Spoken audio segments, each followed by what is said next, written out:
أعوذ بالله من الشيطان الرجيم بسم الله الرحمن الرحيم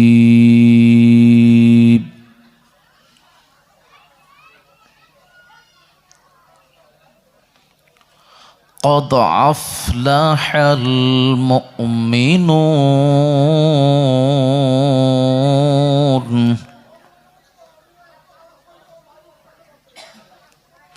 الذين هم في صلاتهم خاشعون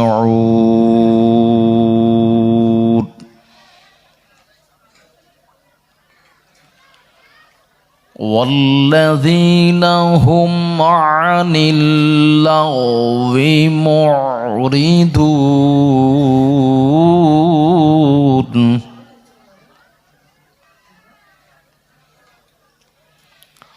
والذين هم للزكاة فاعلون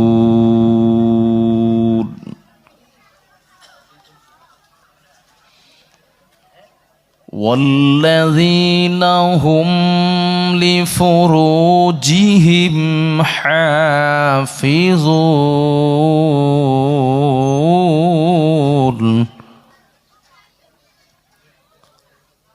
آمنت بالله صدق الله العظيم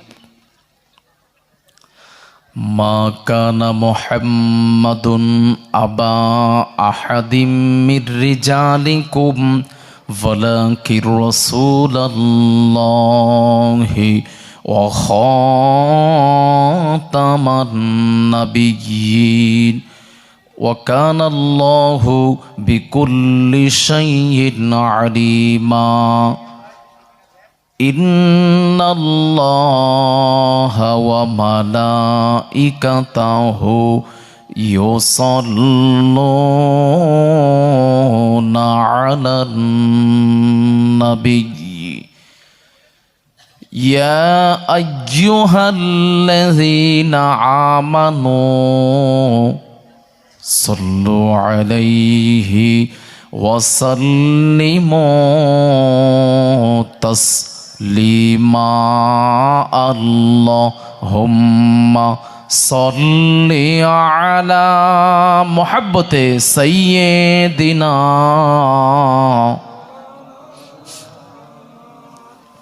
وعلى آل سيدنا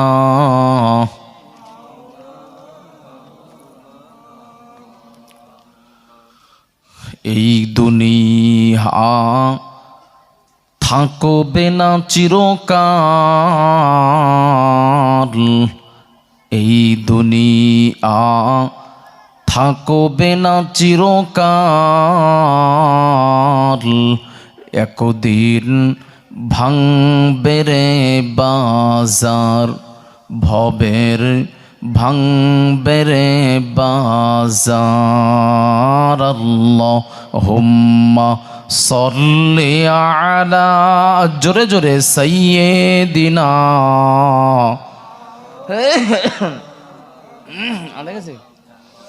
ওয়া আলা আলি সাইয়্যিদিনা তবে কিন্তু চিনি হবে না চিনি ছাড়া বলে দেন চিনি ছাড়া আরবের বুকে মক্কার পরে মা আমিনার জিথায় ঘর আরবের বুকে মক্কার পরে মা আমিনার জিথায় ঘর খোদার করুণা কাউসার হয়ে ঝরসে বারংবার লা ইলাহা ইল্লাল্লাহ মুহাব্বতে লা ইলাহা লা ইলাহা ইল্লাল্লাহু মুহাম্মাদুর রাসূলুল্লাহ সাল্লাল্লাহু আলাইহি ওয়াসাল্লাম, নেই কোনো মাবুদ আল্লাহ ছাড়া, নেই কোনো মাশুক আল্লাহ ছাড়া, লা ইলাহা ইল্লাল্লাহ, লা ইলাহা, লা ইলাহা ইল্লাল্লাহু মুহাম্মাদুর রাসূলুল্লাহ সাল্লাল্লাহু আলাইহি ওয়াসাল্লাম। ফাউযু বিল্লাহি মিনাশ শাইতানির রাজীম। বিসমিল্লাহির রাহমানির রাহিম। ওয়ালা তাহিনু ওয়ালা তাহজানু ওয়া আনতুমুল আ'লাউনা ইন কুনতুম মুমিনিন।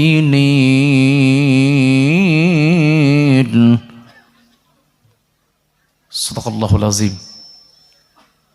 قال النبي صلى الله عليه وسلم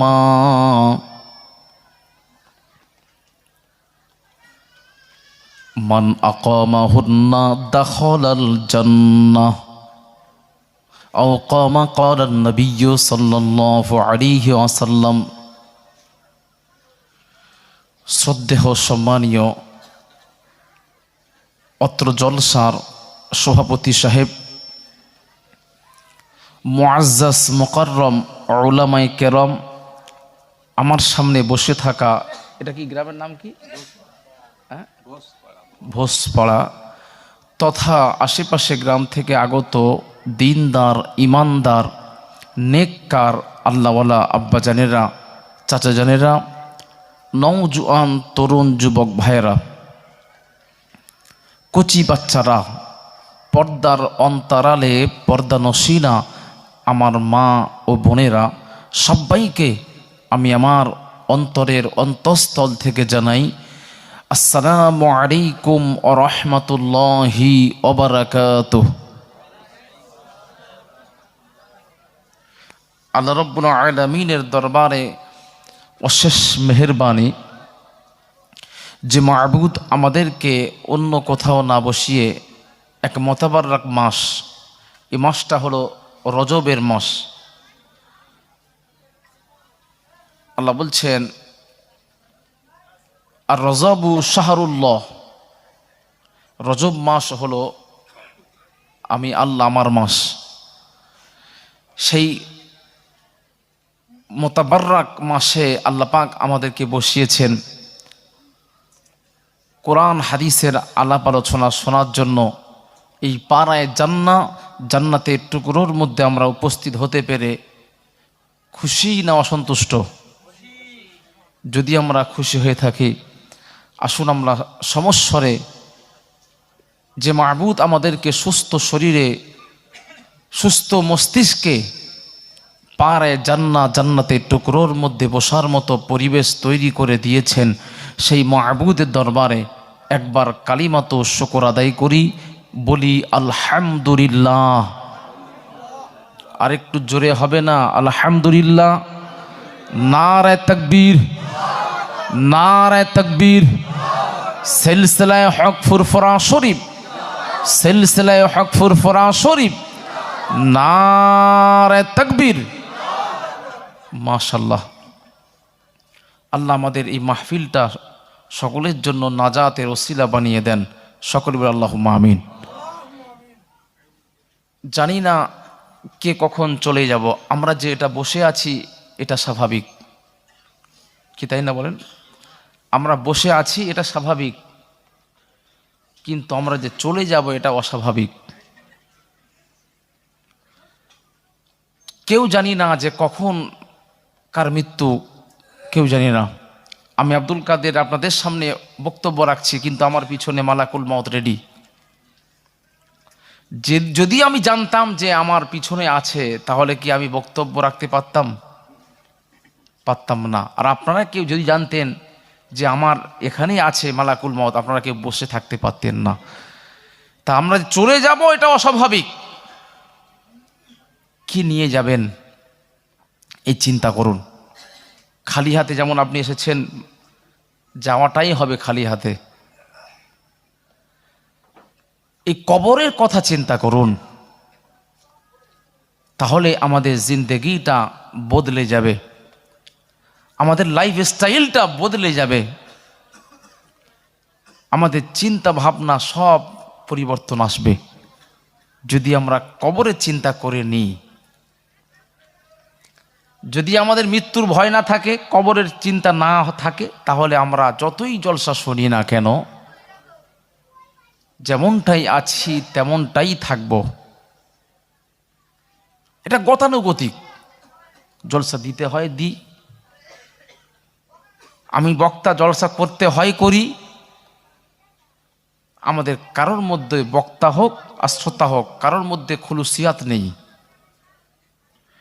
যতক্ষণ পর্যন্ত আপনার মধ্যে খুলুসিয়াত না আসবে, লিল্লাহিয়াত না আসবে, ততক্ষণ কিন্তু কোনো পরিবর্তন আপনি খুঁজে পাবেন না।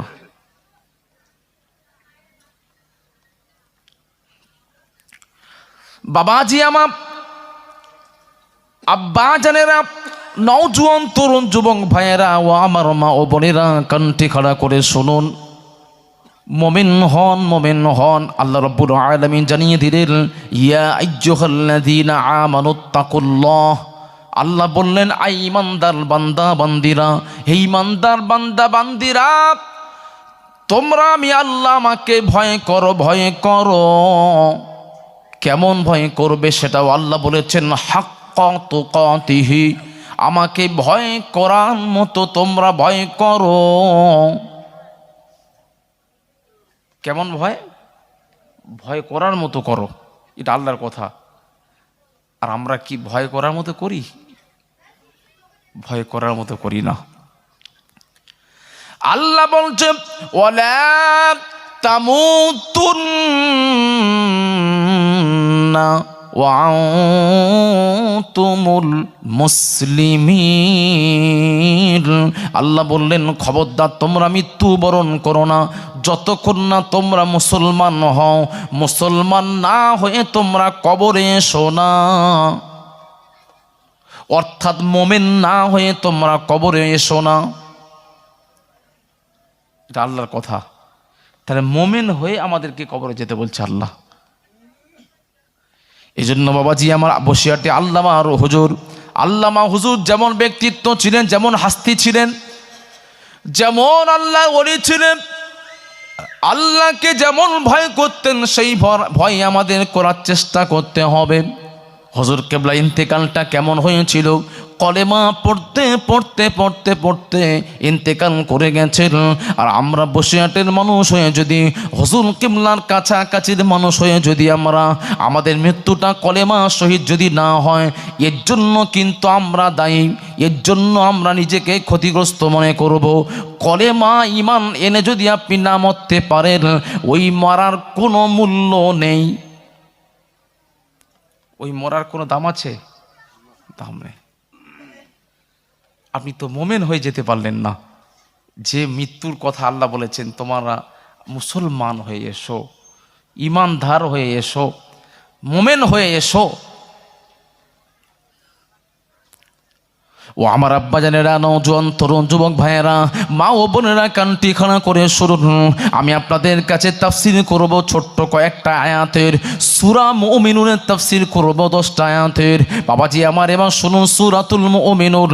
আল্লাহ রাব্বুল আলামিন পবিত্র কালামুল্লাহ শরীফের মধ্যে 18 পারাতে শুরুতে সূরাতুল মুমিনুন বলে একটা বড় সূরা আল্লাহ অবতীর্ণ করলেন। মোমেন ব্যক্তি কারা হবে, মোমেনের বৈশিষ্ট্য কেমন হওয়া উচিত, মোমেনের গুণ গুণাবলী কেমন হওয়া উচিত, আল্লাহ রাব্বুল আলামিন সব জানিয়ে দিয়েছেন। ও আমার আব্বা জানেরা, একজন মুনাফিক, একজন মোমেনের অপোজিট হলো কাফের মুশরিক। বাবাজি আমার, আল্লাহ মোমেনের আল্লাহ মোমেনের সংজ্ঞা যেমন দিলেন, মোমেনের ক্যারেক্টারিস্টিক্স যেমন আল্লাহ দিয়েছেন, মোমেনের বৈশিষ্ট্য আল্লাহ যেমন দিয়েছেন, আল্লাহ পবিত্র কালামুল্লাহ শরীফের মধ্যে কাফের ব্যক্তির গুণাবলী আল্লাহ বলে দিয়েছেন। একজন কাফেরের লক্ষণ কি হবে আল্লাহ জানিয়ে দিয়েছেন। আল্লাহ ছোট্ট একটি সূরা অবতীর্ণ করে জানিয়ে দিলেন সূরাতুল কাফিরুন। কাফেরের খাসলাত, কাফেরের বৈশিষ্ট্য কেমন হবে সেটাও আল্লাহ জানিয়ে দিয়েছেন। মোমেনের অপোজিট কাফের। আর কাফের আর মোমেনের মাঝখানে যে বিচারণ করে যে ব্যক্তি খুবই কঠিন ব্যক্তি, আল্লাহ রাসূল আমার সাবধান হতে বলেছেন ওই মুনাফিকদের থেকে। আল্লাহ পাক মুনাফিকুন বলে একটা সূরা অবতীর্ণ করেছেন, সূরাতুল মুনাফিকুন। মুনাফিককে কেমন করে মানুষ চিনবে? মুনাফিকের অন্তরে এক, মুখে আর এক। অন্তর আর মুখ দুটো এক হবে না। তারা সুবিধাবাদী, যেদিকে পানি হবে সেই দিকে ছাতা ঘোরাবে। এদেরকে কি বলবেন? মুনাফিক। এই মুনাফিক ব্যক্তিকে চেনার জন্য আল্লাহ পাক সূরা দিয়ে দিলেন যে এই সমস্ত ব্যক্তিরা মুনাফিক। তাহলে কোরআনের মধ্যে আল্লাহ সব পরিষ্কার করে দিয়ে গেলেন। মোমেন কেমন হবে? পরিষ্কার। কাফের কেমন হবে? পরিষ্কার। মুনাফিক কেমন হবে? সেটাও পরিষ্কার। খালি আমাদের বুঝে নেওয়ার অপেক্ষায়। যদি আমরা একবার বুঝে নিই তাহলে আমাদের জীবনটা, আমাদের লাইফস্টাইলটা সঠিক ওয়েতে যাবে। বাবাজি আমার, সূরাতুল মুমিনুন যখন অবতীর্ণ হয়েছিলেন, মক্কায়তে অবতীর্ণ হয়েছিলেন। সূরাতুল মাক্কি, সূরা মাক্কি সূরা। বাবাজি আমার, মোমেনদের শুভ সংবাদ আল্লাহ যখন দিলেন, সেই সময় মক্কার পরিবেশ কিন্তু ভালো নয়। মক্কার পরিবেশটা মুসলমানদের অনুকূলে ছিল না। মুসলমানদের প্রতিকূলে ছিল। তখন আল্লাহ পাক কি করছেন? মোমেনদেরকে শুভ সংবাদ দিয়ে আমার হাবিবের মাধ্যমে জানিয়ে দিলেন, হাবিব রে আপনি জানিয়ে দিন আপনার দলি যে খানকাতে যারা এসে বসা করে, আপনাকে যারা মেনে নিল, আমি আল্লাহ তাদেরকে পছন্দ করি। তাদের জন্য আমি আল্লাহ বৈশিষ্ট্য দিয়ে গেলাম, শুভ সংবাদ দিয়ে গেলাম। আপনি তাদেরকে শুনিয়ে দিন। ও আমার আব্বা জানেরা, এই সূরার আসবাবুন নুজুল, এই সূরার ব্যাকগ্রাউন্ডটা যদি আপনি একটু শুনে নি, আমাদের বুঝতে সুবিধা হবে। বাবাজি আমার নবী আমার নিজের দরিজে বসে আছেন, নিজের ঘরেতে বসে আছেন, সাহাবা হুজুররা বসে আছেন। এমত অবস্থা আমার নবী কথা বলতে চুপ করে গেছেন। যখনই চুপ করে গেছেন, ওই সময় ওই সাহাবীদের মধ্যে ওমর ফারুক ছিলেন, ফারুক আজম কি বললেন, কি ব্যাপার নবী কথা বলতে চুপ রইলেন কেন? মাথাটা হ্যাট করে নিলেন কেন? ফারুক আজম জলিল কদর সাহাবী, ফারুক আজম খুব বুদ্ধিমত্তা সাহাবী। ওমর ফারুক বলছেন, কি ব্যাপার আমার নবী চুপ করে গেলেন, মাথা হ্যাট করলেন। আর নবী যখন চুপ করে গেছেন, আর নবীর সামনে সাহাবীদের তো আদবের, সে কি আদবের কথা বলবো, যদি সূচ পড়ে যায় আওয়াজ হবে। এত সাইলেন্ট তারা থাকতেন, এত আমার নবীর সামনে এত বিনয়ী ভাব তারা প্রকাশ করতেন। যখনই সাহাবী নবী চুপ করে গেছে, একদম স্তব্ধ হয়ে গেছেন, তখনই একটা গুনগুন করে ভোঁ ভোঁ করে একটা আওয়াজ। কেমন আওয়াজ? দাগবাতুন নাহাল,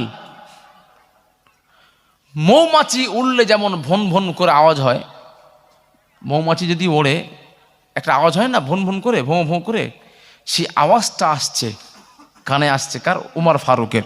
উমর ফারুক বললেন, কি ব্যাপার এখানে কোথায় মৌমাছি আছে বলে উনি চারদিকে তাকাচ্ছেন যে মৌমাছিটা কোথায়। দেখলেন যে কোথাও তো মৌমাছি নেই। উমর ফারুক আবার চিন্তা করলেন যে না, আমার নবীর উপরে ওহী অবতীর্ণ হচ্ছে, আমার নবীর উপরে এক রকমের ওহী আসে না, 7টা পদ্ধতিতে অবতীর্ণ হয়। 7টা পদ্ধতিতে। একটা হলো আমার নবী যখন ঘুমিয়ে থাকতেন, ওই ঘুমের মাধ্যমে ওহী আসতেন। আমার নবী যখন কোনো সাওয়ারির উপর দিয়ে কোনো জানের উপরে বহন করছেন, সেই সময় ওহী আসতেন। আর ওহীটা হচ্ছে সাকিলা, কওলান সাকিলা, খুব কঠিন। ওই সাওয়ার বসে পড়তেন, ওহী রিসিভ করাটা, ওহিটা গ্রহণ করাটা এতটাই শক্ত, এতটাই ভারী, আমার নবীর চেহারা রং পরিবর্তন হয়ে যেতেন, ঘাম বেরোতেন। কোনো জন্তুর উপরে হলে জন্তু বসে পড়তেন, জন্তুর মানে পা মরুভূমিতে দেবে যেত। এক সাহাবীর উরুতে মাথা দিয়ে আমার নবী ঘুমিয়ে আছেন, এমন অবস্থায় ওহী অবতীর্ণ হলেন। যখনই ওহী অবতীর্ণ হলেন, সাহাবী আর নবীর মাথাকে রাখতে পারছে না। সাহাবী মনে করছে যে আমার পাটা ভেঙে খান খান হয়ে যাচ্ছে, চৌচির হয়ে যাচ্ছে। কারণ কি? এতক্ষণ তো রাখলেন, কোনো অসুবিধা হলো না। তাহলে আমার নবীর উপরে যখন ওহী আসতেন, ওরা খুবই ভারী। ওমর ফারুক রাদিয়াল্লাহু তাআলা আনহু বুঝে নিলেন, না না না, দাব্বাতুন নাহার, মৌমাছির মতো গুনগুন করে আওয়াজ আসছে, মানে আমার নবীর উপরে ওহী অবতীর্ণ হচ্ছে। ওমর ফারুক চুপ করে গেছেন, ওমর ফারুক সাহাবীরা চুপ করে গেছেন। এবার আমার নবী বিশ্ব নবী রহমাতুল লিল আলামিন হুজুর আমার কি করলেন? কিছুক্ষণ পরে আমার নবীর চেহারাতে ঘাম বেরোলো। আমার নবী আমার কোনো কথা না বলে সাহাবীদের দিকে মুখ তাকালেন। তাকানোর পরে আমার নবী আমার কি করলেন? ইস্তাকবারুল কিবলা, কিবলার দিকে কিবলামুখী হলেন। কিবলামুখী হয়ে রফা ইয়াদাইহি, আল্লাহ দরবারে দুটো হাত তুললেন। আল্লাহর দরবারে হাত তুলে দোয়া করলেন, আল্লাহুম্মা জিদনা, আল্লাহ গো আপনি আমাদেরকে দিন, আল্লাহ আপনি বেশি বেশি দিন, ওয়ালা তানকুসনা, আল্লাহ গো আপনি কম দেবেন না, কমতি করবেন না, করবেন না, করবেন না। আল্লাহুম্মা আকরিম আলাইনা, আল্লাহ গো আপনি আমাদেরকে সম্মানিত করুন, ওয়ালা তুহিন্না, আল্লাহ আপনি আমাদেরকে গমগিন করাবেন না, বেয়াজ্জতি করাবেন না, বেয়াজ্জতি করাবেন না। আল্লাহর নবী চোখের পানি ছেড়ে দিয়ে আল্লাহর কাছে নিজের মনের কথা ব্যক্ত করছেন, আল্লাহর কাছে বলছেন। এই বলার পরে আমার নবী চোখটা মুছিয়ে নিয়ে আমার নবী সাহাবা হুজুরদের কাছে ঘুরলেন, ঘুরে বলেছেন, নিয়ে আমার সাহাবীরা, আমি কি তোমাদের কাছে শুভ সংবাদ দেব না? ফারুক আজম বলছেন, ইয়া রাসূলুল্লাহ, ইয়া হাবিবাল্লাহ, হুজুর আপনার শুভ সংবাদ শোনার জন্য আমরা তো চাতক পাখির ন্যায় তাকিয়ে আছি আপনার মুখের দীপনুকের পানে। আপনি আমাদেরকে বলুন, আপনি কখন বলবেন সে অপেক্ষায় আমরা অপেক্ষিত। সেই সময় আমার নবী বললেন, হে আমার সাহাবীরা, শুনে রেখে দাও, জেনে রেখে দাও, এই মাত্র আল্লাহ ওহীর মাধ্যমে আমাকে জানালেন, সূরাতুল মুমিনুন 10টা আয়াত অবতীর্ণ করলেন। আল্লাহ 10টা আয়াত অবতীর্ণ করে মোমেন যারা হবে, মোমেনদের বৈশিষ্ট্য কি হবে, মোমেনদের গুণাবলী কি হবে, আল্লাহ আমাকে জানিয়ে দিলেন। হে আমার সাহাবীরা, মক্কার অবস্থা তো ভালো নয়, ভালো নয়, ভালো নয়। মক্কার অবস্থা তোমাদের জন্য অনুকূল নয়। তোমরা কত কষ্ট করে তোমরা বাড়ি ঘর দর ছেড়ে দিয়ে, পিতা মাতা ছেড়ে দিয়ে আমার দরবারে পড়ে আছো। কখনো খাওয়া হচ্ছে, কখনো খাওয়া হয় নাই, আমার দরবারে পড়ে আছো। তোমাদের উপরে আল্লাহ রাজি, রাদিয়াল্লাহু আনহু ওয়া রাদু আন। আল্লাহ আমার নবী সাহাবীদের উপরে আল্লাহ কেমন রাজি দেখুন। আল্লাহ বলতে, রাদিয়াল্লাহু আনহু, আমি আল্লাহ, তারা আমার উপরে রাজি, আমি আল্লাহ তাদের উপরে ও রাজি। জোরে বলুন না সুবহানাল্লাহ। আমার নবীর সাহাবীদের উপরে আল্লাহ রাজি, আর সাহাবীরাও আল্লাহর উপর রাজি। সেই সাহাবীদের কি কষ্ট, সেই সাহাবীদের কি কষ্ট। ওই অবস্থায় থাকলে আমরা হয়তো বেঈমান হয়ে যেতাম, আমরা হয়তো ঈমান হারিয়ে ফেলতাম, অত কষ্ট সহ্য করতে পারতাম না। দরুদ শরীফ, আল্লাহুম্মা সাল্লি আলা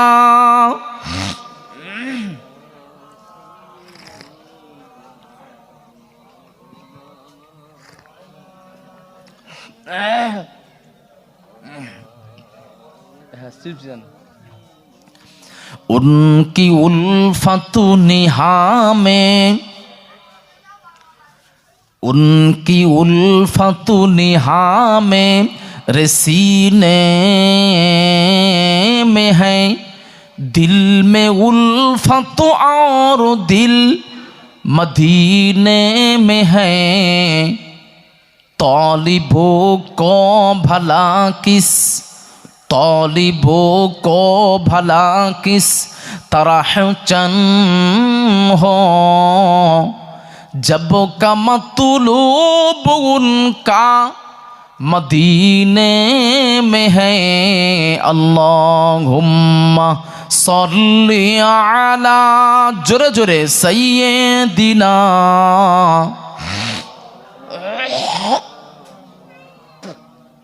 व अला आले सय्यिदिना।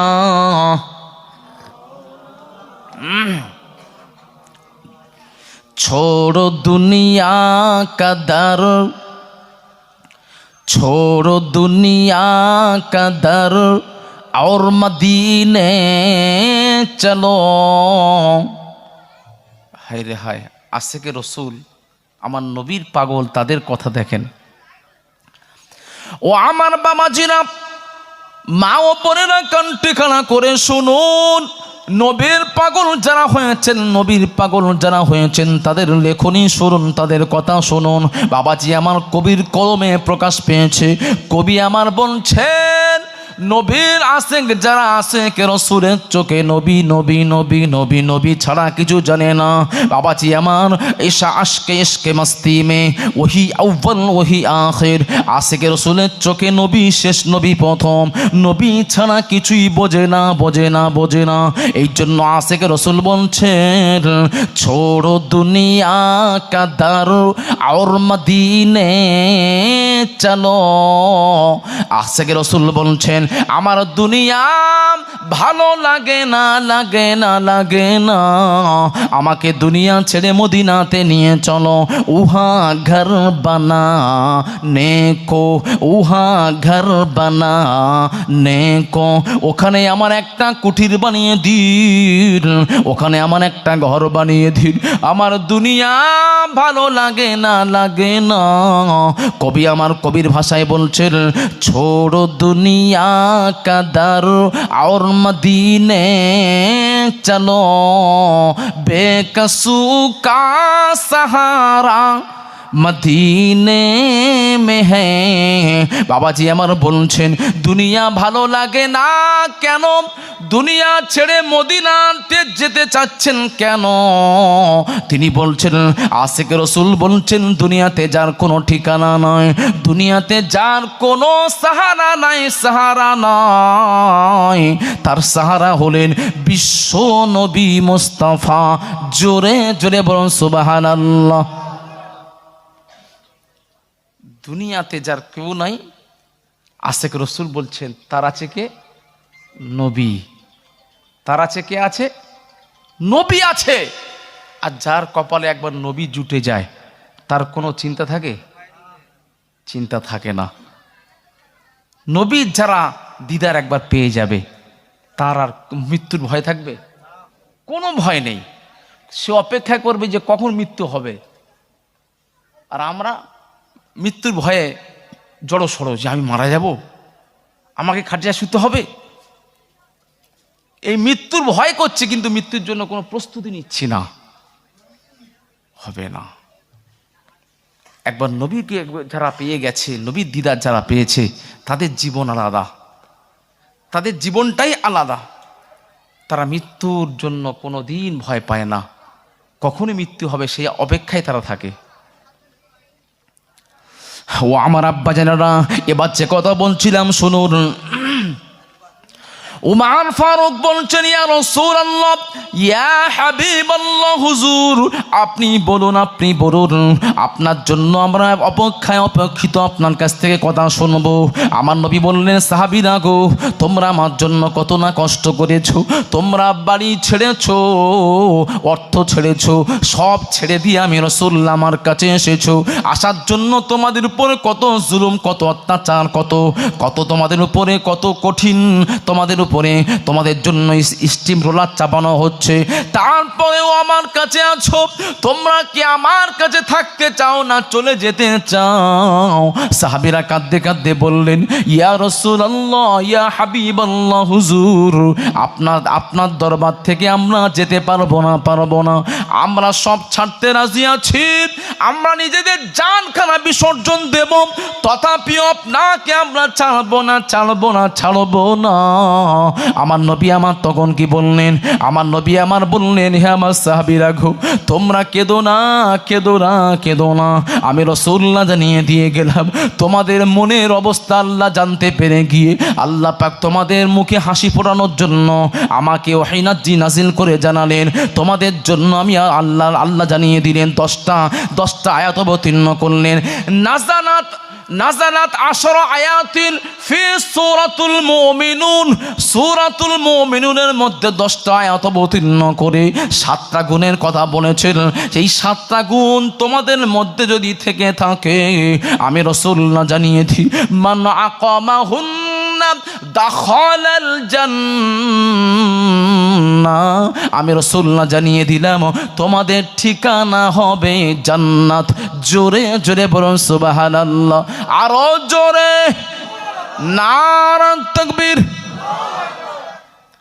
সাহাবা হুজুররা বলছেন, হুজুর এবার বলুন 7টা গুণ কি জানতে চাই আমরা, বলুন। হায় রে হায় বাবাজি আমার, সেই সময় মুসলমানদের কত না নাজুক পরিস্থিতি, যারা আমার নবীর দরবারে এসেছেন তাদের কঠিন পরিস্থিতি। সেই সময় আল্লাহ জানালেন, হাবিব আপনি জানিয়ে দিন। আমার নবী বললেন, কদ আফলাহাল মুমিনুন। আল্লাহ বললেন কদ কেন ব্যবহার হয় বাবাজি আমার? গ্রামাটিক্যাল যেতে গেলে অনেক বিস্তারিত, অনেক সময় লাগবে, আপনারা অত ডিটেলস বুঝবেন না। কদ এক কথায় বুঝুন, কদ মানে নিশ্চিত কোনো কাজের জন্য কদ ব্যবহার হয়। আল্লাহ বলছেন নিশ্চিত তারা সফল কান। আফলাহা ফালাহা ইয়াফলাহু থেকে আফলাহা, তারাই সফল হয়ে গেছে, তারা সফল কাম। কোন সফল কাম? দুনিয়ার কোনো সফল কাম নয়। কেউ যদি চাকরি পেয়ে গেল সে সফলতা লাভ করলো না, দুনিয়ার সফলতা নয়। কেউ যদি বাবাজি আমার 5 বছরের জন্য গ্রামের মেম্বার হয়, সে মনে করলো আমি সফলতা পেয়ে গেছি, এটা ভুল হবে। কেউ যদি মনে করে আমি মেম্বার অফ পার্লামেন্ট হয়েছি, এটাই 5 বছরের জন্য, এটাই ভুল হবে। দুনিয়ার যতই কিছু আপনি পেয়ে যান না কেন, এটাই সফলতা নয়। আল্লাহ বলছেন কদ আফলাহাল মুমিনুন, মুমিনরাই সফল হয়ে গেছে। জোরে জোরে বলুন সুবহানাল্লাহ। সফল হলো কারা? ঈমান এনেছে যারা, সফল হয়েছে তারা। জোরে জোরে বলুন সুবহানাল্লাহ। আমার নবীর উপর যারা ঈমান এনেছে, আল্লাহর উপর যারা ঈমান এনেছে, আমার নবীর দরবার যারা পেয়েছে, তারাই সফল। দুনিয়ার আপনি বিল্ডিং বালাখানা বাঁধলেন, অনেক কিছু, আপনার কোটি কোটি টাকার মালিক, এ কিন্তু সফলতা নয়। এই দুনিয়ার ভিত্তিতে আল্লাহ কিন্তু আফলাহা বলেননি। এই আফলাহা মানে কি? দুনিয়া এবং আখিরাত তাদের জন্য সফলতা। কাদের? যারা ঈমান এনেছে। তাহলে ঈমান আনাটাই হচ্ছে সফলতা। আমরা যে মুসলমান, এটাই আমাদের জন্য বড় পাওনা। কি ঠিক কিনা বলেন? অনেকে ইসলামটা বুঝতে পারেনি, অনেকে ইসলামের ছায়াতে আসতে পারেনি। তার ছায়াতে না আসার জন্য সে ব্যর্থ, সে না আসতে পারার জন্য সে ব্যর্থ। যদি সে ইসলামটা বুঝে নিত তাহলে সে সফলতা পেয়ে যেত। আল্লাহ বলছেন তারা সফলতা হবে, এটা বলছে না। আল্লাহ ফিউচারের কথা বলছেন না, আল্লাহ পাস্টের কথা বলেছেন, অতীতের কথা বলছেন। আল্লাহ বললেন যারা ঈমান এনে নিল, যারা মোমেন হয়ে গেল, আমানা ইউমিনু ঈমানান, ঈমান থেকে মোমেন। বাবাজি আমার, যারা ঈমান এনে নিল, তারা সফলতা হবে নয়। আল্লাহ বলছেন তারা সফল হয়ে গেছে। জোরে জোরে বলুন সুবহানাল্লাহ। ও আমার আব্বা জানেন না, এই কথার কি আপনারা হালকা ভেবে নেবেন না। সফলতা কখন হবে? ইমান আনার পরে সফলতা আমরা কখন পাবো? যদি আমাদের খাতেমা বিল খায়র হয়। আল্লাহ রাসূল বলেছেন ইন্নামাল আমালু বিল খাওয়াতিম, যার শেষ ভালো তার সব ভালো। যদি আমরা কলেমা পড়তে পড়তে ইমান আনতে আনতে ইমান নিয়ে যদি আমরা আমাদের জবানটা চলে যায়, আমরা আমাদের রুহটা কবজ হয়ে যায়, যদি আমরা ইমানি হালাতে ইন্তেকাল করতে পারি, তখন তো আমরা বুঝবো আমরা সফলতা পেয়েছি। আমরা ইন্তেকালের পরেই তো তবে বুঝবো যে আমাদের সফলতা হয়েছে। কিন্তু আল্লাহ তা বলছেন না, আল্লাহ ফিউচারের কথা বলছেন না। আল্লাহ বলছেন কি, যে ইমান এনেছে, ইমানে সফলতা হয়ে গেছে। এটা খুব কিন্তু এর মধ্যে বালাগাত লুকিয়ে আছে। এই আয়াতের মধ্যে না, ইলমে বালাগাত যারা বোঝেন তারা ঠিক বুঝতে পারবেন, ইলমে ফাসাহাত এর মধ্যে লুকিয়ে আছে, যে আল্লাহ কোন লেভেলের কথা বলছেন এখানে, যে সফলতা হয়ে গেছে। মোমেন ব্যক্তি সফলতা হয়ে গেছে আল্লাহ বলছেন। যদি সফলতা হয়ে যায়, পৃথিবীর অবস্থা, কেবলমাত্র হিন্দুস্তানের কথা আমি বলছি না, পুরো ওয়ার্ল্ডের, তাম ওয়ার্ল্ডের কথা আমি বলছি। মুসলমানদের পক্ষে না বিপক্ষে?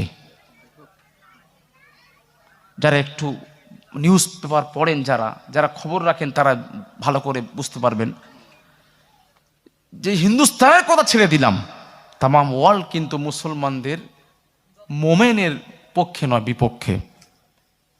আর আল্লাহ বলছেন সফলতা, মোমেন ইমান এনেছে, সফলতা হয়ে গেছে।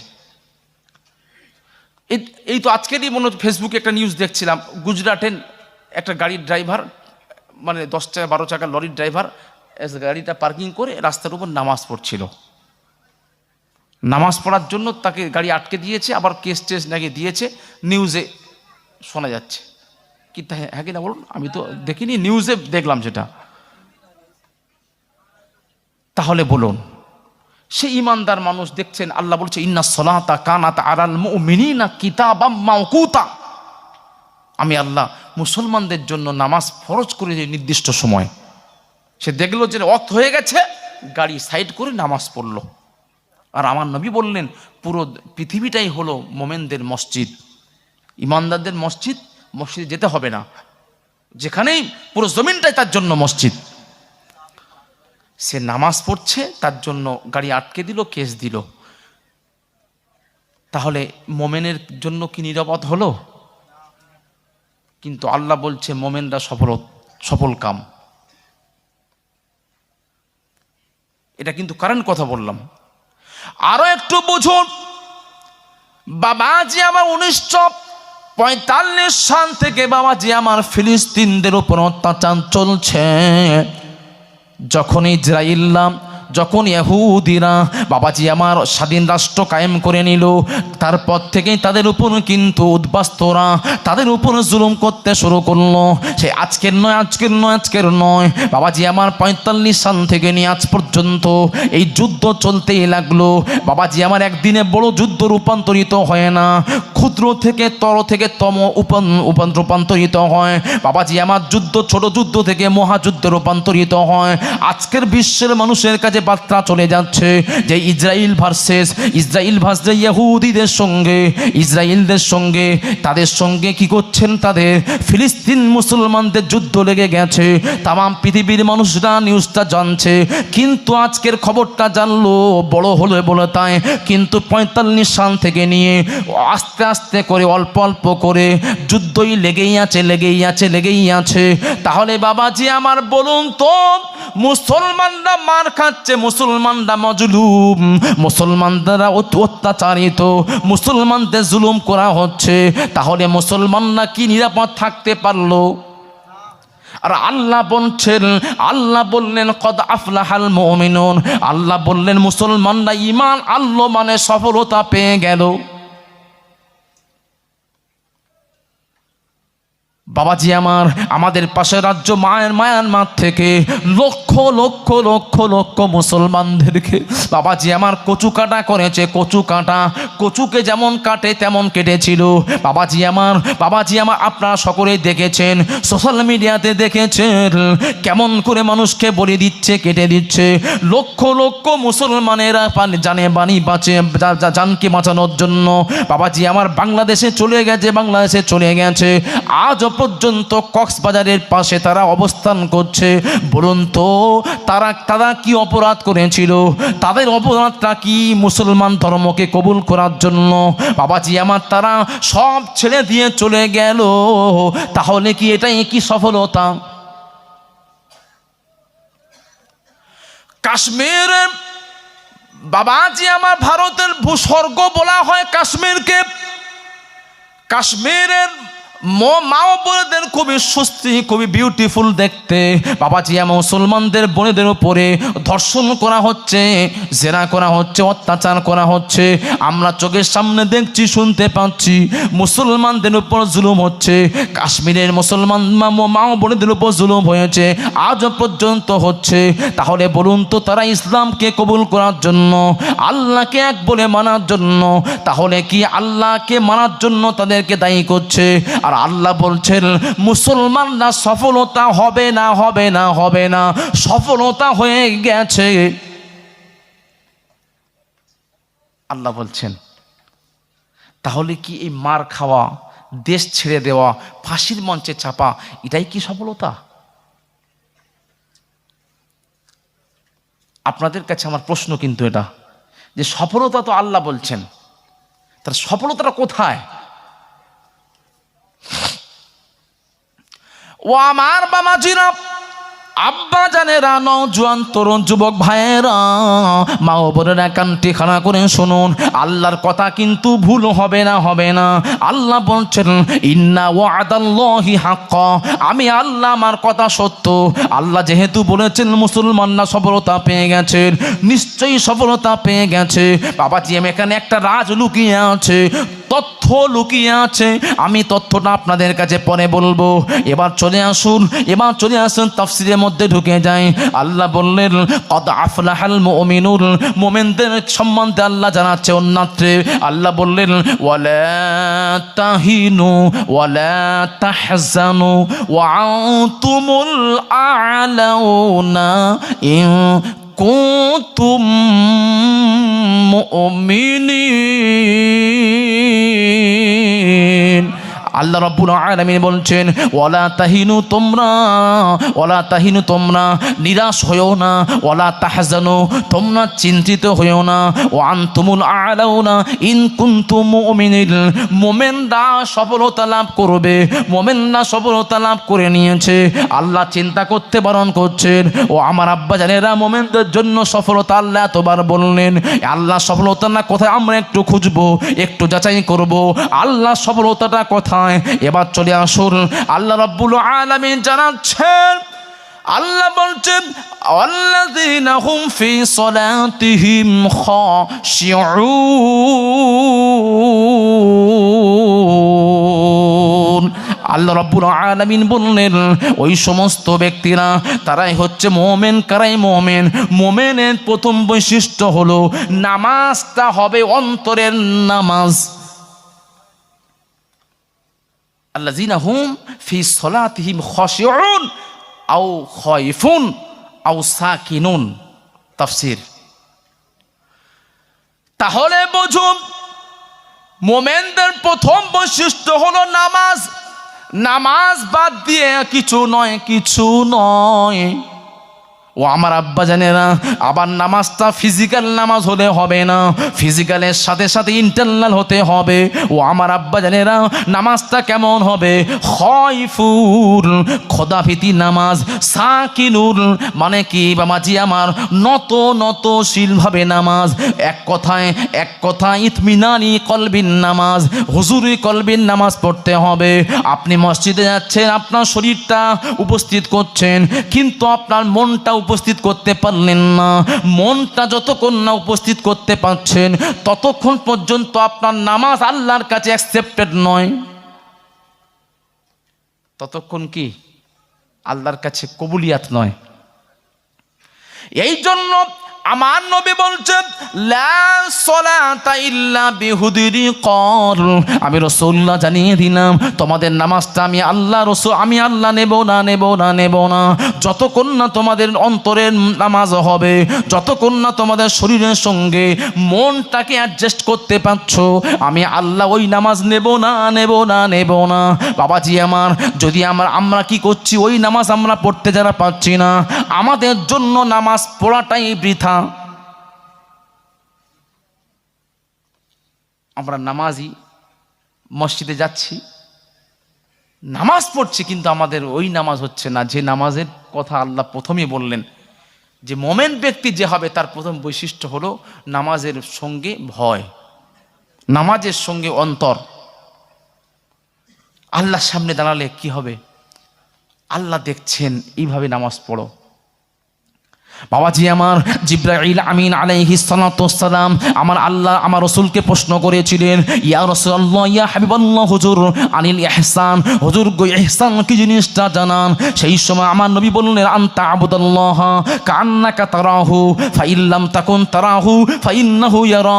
আল্লাহ রাসূল জানিয়ে দিলেন, আল্লাহ রাসূল বললেন, নামাজটা এমন হবে তুমি মনে করো আল্লাহকে তুমি দেখতে পাচ্ছ, আল্লাহকে হাজির নাজির মনে করে নামাজ পড়ো, আল্লাহকে দেখতে পাচ্ছ মনে করে নামাজ পড়ো। ফাইল্লাম তাকুন তারাহু, যদি তুমি আল্লাহকে না দেখতে পাও তাহলে তুমি মনে করো ফাইন্নাহু ইয়ারা, আল্লাহ নিশ্চয়ই তোমাকে দেখছেন। এই মনে করে তুমি যখন নামাজ পড়বে, ওই নামাজটা আল্লাহ কবুল করবে। কি কথা বুঝে আসছে তো, নাকি নামাজের কথা বলছি বলে কষ্ট হচ্ছে? বাবাজি পিছন থেকে কি বলছেন? হ্যাঁ,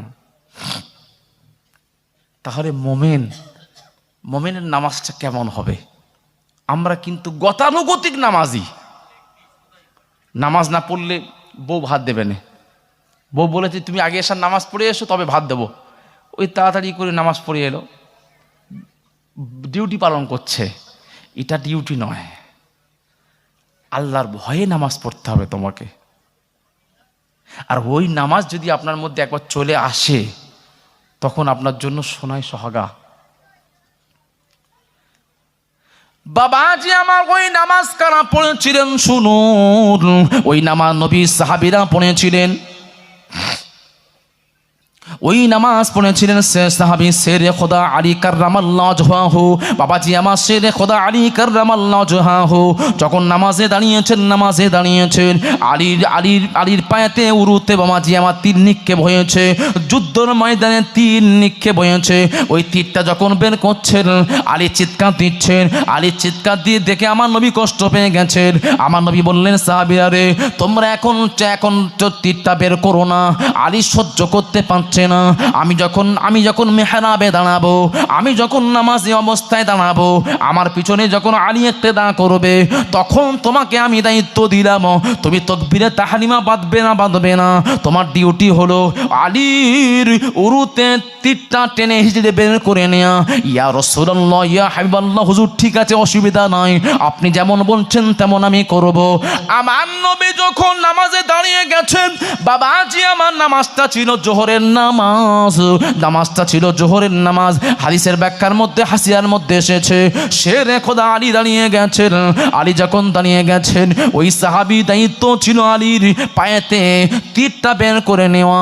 ওই সাহাবীটা টেনে হিজড়ে তীরটা বের করে নিয়েছেন। তীরের জায়গাতে, ক্ষত জায়গা থেকে বল করে রক্ত বের হচ্ছে। রক্ত জায়গাটা, নামাজের জায়গাটা রক্তাক্ত হয়ে গেছেন। আলী টের পেলেন না। আলী যখন আসসালামু আলাইকুম রাহমাতুল্লাহ, আসসালামু আলাইকুম রাহমাতুল্লাহ সালাম ফেরানোর পরে আলী দেখছেন যে রক্তাক্ত হয়ে গেছে, কিন্তু আমার পায়ে তীর ছিল, তীরটা কোথায়? আলী খুঁজতে শুরু করলেন। বাবাজি আমার, তাহলে বলুন তো, নামাজের বাইরে আলী তীরটা টানছে, কষ্ট সহ্য করতে পারছেন না। নামাজের ভিতরে তীরটা বের হয়ে গেল, আলী বুঝতে পারলো না। জোরে জোরে বলুন না সুবহানাল্লাহ। কি নামাজ ছিল! আর আমি আব্দুল কাদের নামাজ পড়ছি, আর সামান্য মশা কেমড়ে ধরেছে, তাই খালি আমি মারছি আর দেখছিস, রক্ত খেয়ে ফেললো নামাজের মধ্যে। তবে আপনাদের এলাকার মানুষ সব ভালো, এদিক হ্যাঁ সব জায়গায় না, এটা ঠিক বলছেন না। এই বসিরহাট হুজুরের এলাকার মানুষ আপনারা ওই এদিক ওদিক তাকায়, মশাটা মারে না আর কি, দাড়ি চুলকায় অনেকে, হবে না, হাদিসে নিষেধ আছে। আপনি নামাজ পড়ছেন আল্লাহকে হাজির নাজির মনে করে, নামাজটা হলো মেয়ারাজুল মুমিনিন। আমার নবী এই রজবের চাঁদেতে আমার নবী উম্মতের নাজাতের জন্য নামাজ আনলেন। আমার নবী কি করলেন? নামাজ যখন নিয়ে আসছেন 50 ওয়াক্ত নামাজ নিয়ে এলেন। 50 ওয়াক্ত কমিয়ে কমিয়ে কমিয়ে কমিয়ে 5 ওয়াক্ত হয়ে গেল। আল্লাহ বললেন, হাবিব আপনি উম্মাত ছাড়া কিছুই বোঝেন না, বোঝেন না, বোঝেন না। উম্মাতের জন্য আমি আল্লাহ মিরাজ দিয়ে দিলাম। আপনার সঙ্গে আমার যেমন মোলাকাত হয়েছে, সাক্ষাৎ হয়েছে, তারা নামাজ পড়বে।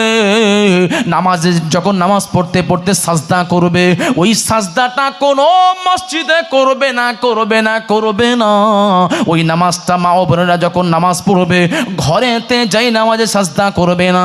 আমি আল্লাহ জানিয়ে দিলাম তারা আমার কুদরতি পায়ের উপরে সাজদা করবে। জোরে জোরে বল না সুবহানাল্লাহ। আল্লাহ জানাচ্ছেন তাদের নামাজটা ওই যাই নামাজের পড়ছে না, নামাজটা মসজিদের পাথরে পড়ছে না, নামাজটা ওই রুক সাজদাটা পড়ছে আমি আল্লাহ আমার কুদরতি পায়ের উপরে। জোরে বলুন না সুবহানাল্লাহ। আমার সঙ্গে তাদের দিদার। আর আল্লাহর সঙ্গে দিদার করতে গিয়ে যদি আমরা অন্য খেয়াল করি, এটা কি আল্লাহ পছন্দ করবে? আমি আপনাদের সামনে জলসা করছি, আপনারা আমার সামনে আছেন, আমি আপনাদের দিকে পিঠ করে পিছন করে আমি ওদিকে মুখ করে যদি জলসা করি, আপনারা কি আমার জলসা শুনবেন? বলবেন যে হুজুরকে নামিয়ে দাও, আমাদের তাবারকটা দিয়ে দাও। যত সময় যাচ্ছে লোক বেশি হচ্ছে, দেখছেন তো, তাবারকটা দিয়ে দাও। তাহলে একটা অ্যাটেনশান, একটা মনোযোগ ফিল করতে তৈরি করতে গেলে একটা সামনাসামনি কমিউনিকেশন হবে, কথাবার্তা হবে। তাহলে আল্লাহকে হাজির নাজির মনে করে আপনি নামাজ পড়ছেন আর আপনার মন অন্যদিকে, আপনি একবার দাড়ি চুলকাচ্ছেন, একবার মশা মারছেন। ওই নামাজটা প্রথম প্রত্যেকের জন্য হয়, কিন্তু নামাজটা যখন আপনাকে উন্নত নামাজের ফার্স্ট ক্যাটাগরি পৌঁছে যাবেন, যে ক্যাটাগরির নামাজগুলো সাহাবা হুজুরদের ছিলেন, যে ক্যাটাগরির নামাজটা ছিল আমার নবীদের, সিদ্দিকিনদের, আল্লাহ ওয়ালাদের নামাজ, আল্লাহর ওলিদের নামাজ একবার ফলো করে দেখবেন যে তাদের নামাজ কেমন। তারা নামাজ পড়তে পড়তে চোখের পানি ফেলে। বাবাজি আমার নিজের চোখে দেখা আমার পীর মুর্শিদ ফুরফুরা পীর বাবাজি আমার হুজুর কিবলাদের নামাজ দেখেছি। তারা নামাজ পড়ছেন, চোখ দিয়ে টপ টপ করে পানির টোশা গড়িয়ে যাচ্ছে। আমি যখন ফুরফুরাতে পড়তাম মনে করতাম কি ব্যাপার, নামাজের মধ্যে আবার কাঁদে কেন? তখন তো সব কিছু বুঝি না ছাত্র অবস্থায়, যে নামাজ পড়ে আবার কাঁদে কেন। তারপরেই বুঝলাম যে নামাজের মধ্যে কান্না কেন আসে। আল্লাহ আল্লাহ গো আপনার হুকুম পালন করছি মাবুদ, আল্লাহ গো আপনার সামনে দাঁড়িয়েছি। আল্লাহ গো আপনি তো সবই দেখতে পাচ্ছেন। আল্লাহ আপনি যদি আমার নামাজটা কবুল না করেন আমি বেকার হয়ে যাবে, আমার নামাজটা সময়টা বেকার হয়ে যাবে। আল্লাহ আমার গুনাহগার, আল্লাহ গো আমার নামাজটা কবুল হচ্ছে কিনা জানি না, আল্লাহ আপনি কবুল করে নিন। আল্লাহ আপনার কাছে আমি একজন আপনার বান্দা গোলাম। আল্লাহ আপনি যদি আমাকে কবুল না করেন আমি শেষ হয়ে যাব, হালাক হয়ে যাব, ধ্বংস হয়ে যাব। আল্লাহর কাছে আজিজিয়ান কিসারি ভাবে দাঁড়িয়ে দোয়া করতে হবে, নামাজ পড়তে হবে। কেননা আল্লাহ জানিয়ে দিয়েছেন, আল্লাহ বললেন কুমু লিল্লাহি কানিতিন। আল্লাহ বললেন বান্দা আমার কাছে তোমরা নত হয়ে দাঁড়িয়ে যাও। জোরে জোরে বলুন সুবহানাল্লাহ। আল্লাহ বলছে যে আমার কাছে যখন তোমরা দাঁড়াবে তোমার চোখের পানি যেন পড়ে। সেই নামাজ কোথায়? বাবাজি আমার, জুমার নামাজ আমরা জানি জুমার নামাজ 22 রাকাত, কিন্তু বাবাজি আমার বর্তমান যুগের জেনারেশন ছেলেরা, ইয়ং ছেলেরা, বর্তমান যুগের নামাজিরা, তারা ওই 22 রাকাত নামাজ পড়ে না, জুমার দিনেতে 2 রাকাত নামাজ পড়ে পালিয়ে আসে। তবে আপনাদের এলাকায় সব নেই, হ্যাঁ? ও এদিকেও আছে, কি আশ্চর্য। বাবাজি আমার, বসিয়াটি আল্লামা রুহুল আমিন বসিয়াটি হুজুর লিখেছেন নামাজ শিক্ষা। ওই নামাজ শিক্ষা দেখবেন যে আপনার জুমার নামাজ 22 রাকাত, আর হুজুর কেবলার যে লেখা প্রত্যেকটা মাসলা মাসাইল, ওই নামাজ শিক্ষার চেরিটা এখন হয়েছে মোদাল্লাল নামাজ শিক্ষা। দেখবেন, হ্যাঁ, আপনাদের এদিকে একজন মহাশয় করেছেন, তার নামটা ভুলে যাচ্ছি, 2 খণ্ডে এই চেটি বইটা মোটা করেছে, মানে প্রত্যেকটা কথার পিছনে হাদিস আছে কিনা, কোন ফেকার কেতাবে আছে, প্রত্যেকটা উনি মোদাল্লাল করেছেন। হ্যাঁ, কি নাম? হ্যাঁ হ্যাঁ, আবু জাফর সাহেব, ঠিক বলেছেন, নামটা মনে ছিল না। খুব মানে খেদমত করেছেন। তাহলে হুজুর কেবলার লেখনী সেখানে লিখছেন যে 22 রাকাত জুমার নামাজ। আপনি গিয়ে প্রথম ঢুকছেন, কি করবেন? তাহিয়াতুল মসজিদ পড়বেন, তাহিয়াতুল উজু, যেটা আমরা দখলিল মসজিদ পড়ি, সেটাও আবার 2 রাকাত পড়বেন। তাহিয়াতুল মসজিদ বলা হয়, কেউ দখলুল মসজিদ বলে। তাহলে 2 রাকাত তাহিয়াতুল উজু হয়ে গেল, 2 রাকাত কি হলো? দখলুল মসজিদ পড়লাম, 4 রাকাত হয়ে গেল। তারপরে আপনি কি করছেন? কবলাল জুমা, জুমার নামাজের আগে 4 রাকাত সুন্নত নামাজ আপনি পড়লেন, পড়া হয়ে গেল। পড়ার পরে আপনার ইমাম সাহেব খুতবা দিল, জামাতের সঙ্গে আপনি 2 রাকাত নামাজ পড়লেন। তাহলে ওই 2 রাকাত জোহরের নামাজটা তো 4 রাকাত, 2 রাকাত হলো কেন? অনেক মাসলা আছে যে ওই বাকি 2 রাকাত, আপনি 2 রাকাতটা গণ্য হচ্ছে খুতবাতে, খুতবা যে আপনি শুনছেন ওটা 2 রাকাত বলে গণ্য, ওর ডিসকাস অনেক আছে। যাই হোক, তাহলে 10 হয়ে গেল, 2 রাকাত নামাজ 10। তারপরে বাদাল জুমা, জুমার নামাজের পরে আরো 4 রাকাত সুন্নাত নামাজ বাদাল জুমা, তাহলে কত হলো? 14। আবার 4 রাকাত কি? আখরি জোহর। জুমার নামাজ ওটা শহরবাসীদের জন্য, এখন আমাদের প্রত্যেক গ্রামে গ্রামে জুমা চলছে। এটা বসিরহাট আল্লামা হুজুর ফতোয়া দিয়ে গেছেন যে চলবে। যখন কোনো সন্দেহ পানি থাকে, পানি নেই, পানি আছে 1 লোটা পানি, কিন্তু আপনাকে মায়ে মাশকুক সন্দেহ পানি হতে বিড়াল মুখ দিয়েছে অথবা আপনার মুরগি মুখ দিয়েছে, মাসলা হলো আপনাকে তায়াম্মুম করতে হবে এবং উজু করতে হবে। শুধু তায়াম্মুমে নামাজ হবে না, তায়াম্মুম করবেন এবং ওই পানি দিয়ে উজু করবেন। এই জন্য আল্লামা হুজুর বলে লিখছেন কিতাবের মধ্যে যে আপনাকে ওই জুমার পড়ার পরে ও আখরি জোহর পড়তে হবে। যদি বাই চান্স ছুটে যায় আল্লাহর কাছে, তাহলে আপনার জোহরটা আপনার বাদ গেল না, জোহরটা আপনি পেয়ে গেলেন। আল্লাহ ওলিদের তাহকিকের কথা। তাহলে কত হলো? 18। তারপরে কি করবেন? সুন্নাতুল ওয়াক্ত, সুন্নাতুল ওয়াক্ত 2 রাকাত নামাজ পড়বেন, কত হলো? 20। তারপরে নফল নামাজ 2 রাকাত। এই 22 রাকাত পুরো ডিটেলস লেখা আছে। আমরা সেই হুজুর কেবলার অনুসারের মানুষ, হুজুর কেবলা আমাদের সামনে নামাজ শিক্ষা দিয়ে সহজ করে দিলেন, আর আমরা 2 রাকাত নামাজ পড়ে চলে আসব। এটা কেমন করে হয়? এটা হয় না। হ্যাঁ, আর আপনাদের বা কে মসজিদে যেতে বলে? সারা দিন যাচ্ছেন না, কোনো দিন যাচ্ছেন না, জুমার দিনে সপ্তাহে 1 দিন গিয়ে হৈ হৈ করে চলে আসছেন, মানুষকে মুসল্লিদের ক্ষতি করছেন, সামনে গিয়ে দাঁড়াচ্ছেন, চলে আসছেন। কেন? এসব করবেন না। নামাজ যদি পড়তে হয় সম্পূর্ণ পড়ুন, এটা আপনাদের কাছে আমার অনুরোধ।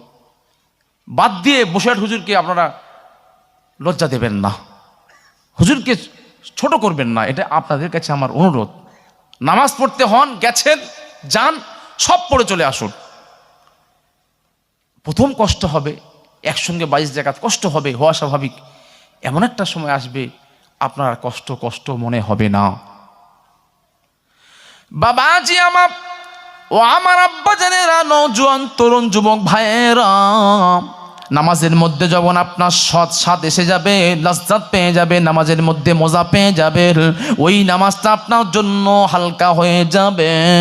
বাবাজি আমার নামাজ কেমন আমার নবী পড়তেন।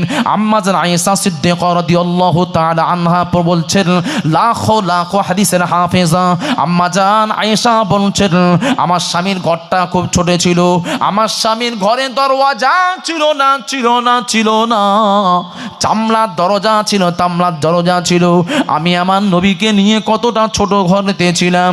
আমার নবী আমার এত নামাজ পড়তেন, আমার নবী আমার রাতের বেলা নামাজ পড়তেন।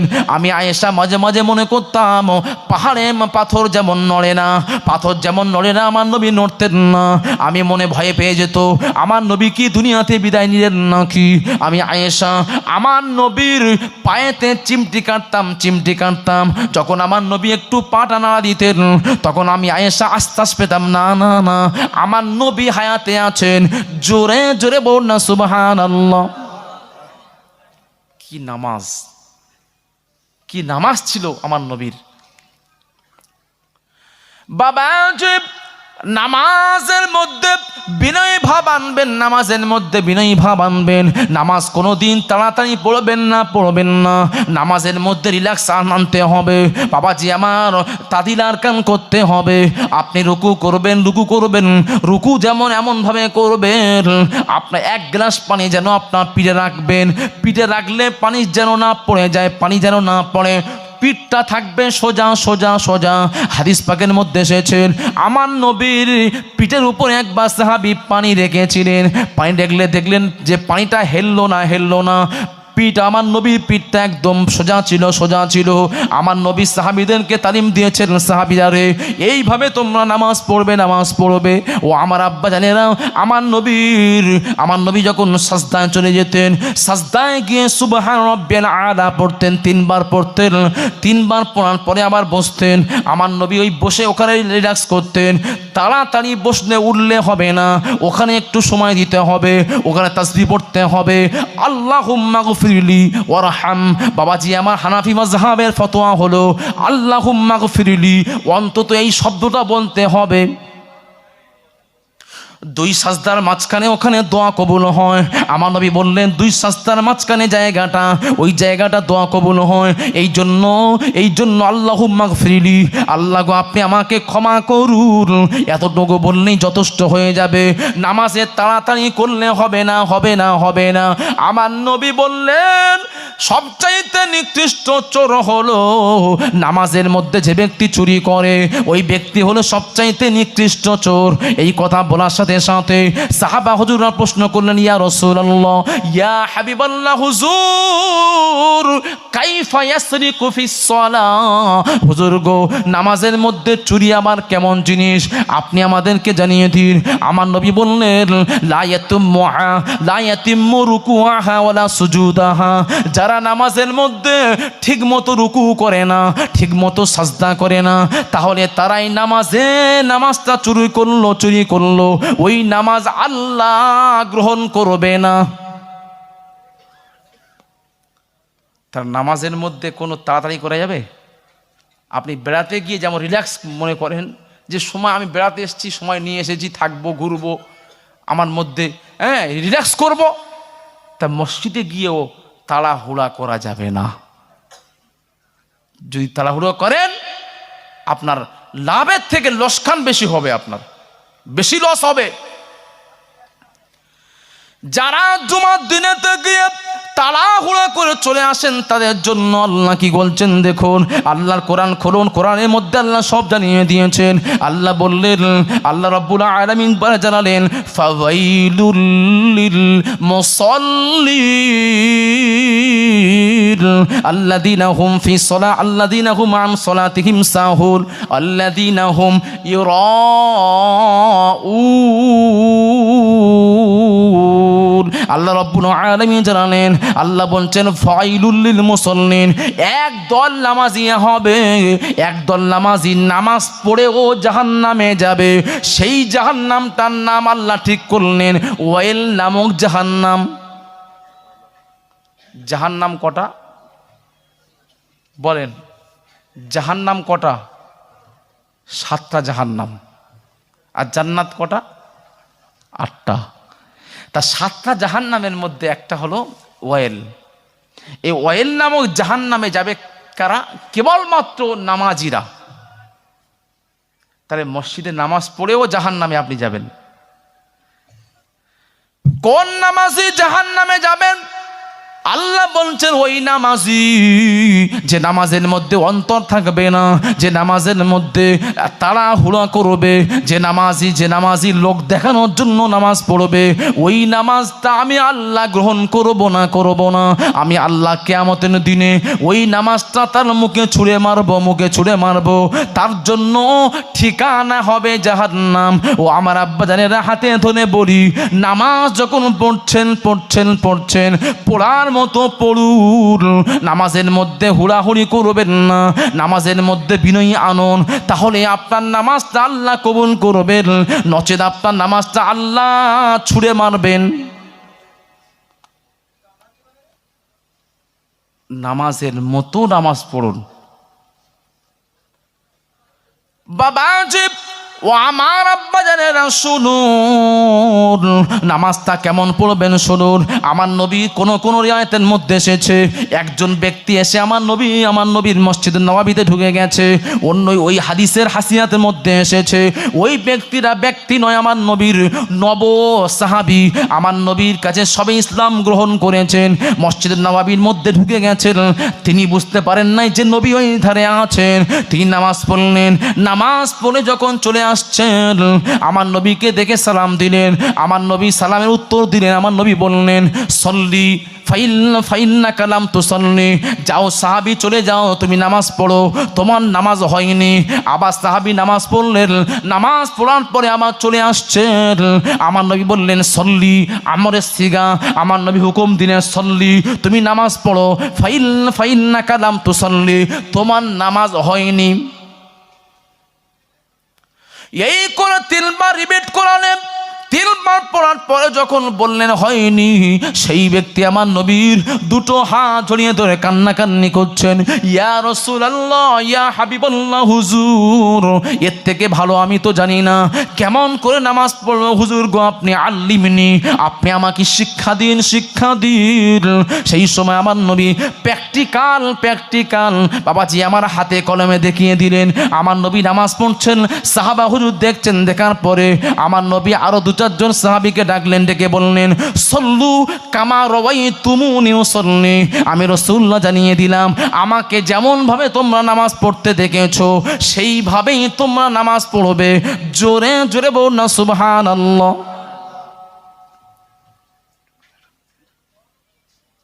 দুরূদ শরীফ, আল্লাহুম্মা সাল্লি আলা।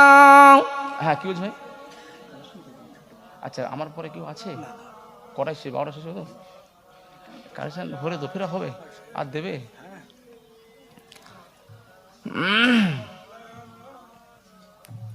जिंदगी वो है जो यादें नबी में कटे। हाय रे हाय, বাবাজি আমার জীবন তো ওটাই যেটা নবীর মোহাব্বতে কাটে। আমাদের জীবনটা কেমন কাটছে দেখুন। জীবন, কবি বলছেন, জীবন তো ওটাই যেটা নবীর মোহাব্বতে কেটে যায়, অতিবাহিত হয়। मौत वो है जो मदीने में जाकर मिले। মৃত্যু তো ওটাই যেটা মদিনাতে গিয়ে হয়। ও আমার আব্বা জানে, রাত আশিকে রাসূলের চোখে শুধু মদিনা মদিনা মদিনা মদিনা কেন বলে, সোনার মদিনা কেন বলা হয়? আমার নবীর একটা হাদিস আছেন, আমার নবী বললেন, মদিনাতে যারা ইন্তেকাল করবেন, আমার সমস্ত উম্মাতিদের মধ্যে থেকে মদিনাতে যারা ইন্তেকাল করবেন, মদিনাবাসীদের জন্য আমি রাসূলুল্লাহ সর্বপ্রথমেই সুপারিশ করব। জোরে জোরে বল সুবহানাল্লাহ। এই জন্য আশিকে রাসূলের চোখে মদিনা মদিনা। বাবাজি আমার বলছেন, মौत वो है जो मदीने में जाकर मिले, जिस पे मौला कि इतना करम है इसे, जिस पे मौला कि इतना करम है इसे, फिर किसी की इनायत नहीं चाहिए। अल्लाहुम्मा सल्ली अला मोहब्बत सय्यदिना व अला आले सय्यदिना। ও আমার মা ও বোনেরা, আম্মা জান আয়েশা সিদ্দিকা রাদিয়াল্লাহু তাআলা আনহার আদর্শে আদর্শিত হন।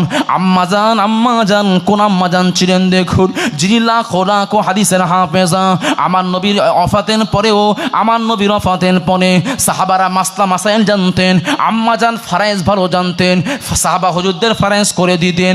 বাবাজি আমার আম্মা জান আমার নবীর ওফাতের পরে আম্মা জানের কাছ থেকে দূর থেকে ইয়ামান থেকে একজন সাহাবী এসে বললেন, আম্মা জান আমার নবীর জীবনটা বলুন। আমার নবী দিনের প্রকাশ্যে যা কিছু করতেন আমরা অনেকেই দেখেছি। রাতের অন্ধকারে কি ব্যবহার করতেন আপনাদের সামনে আমি তো জানি না। আম্মা জান আপনার কাছে জানতে এসেছি, বলুন।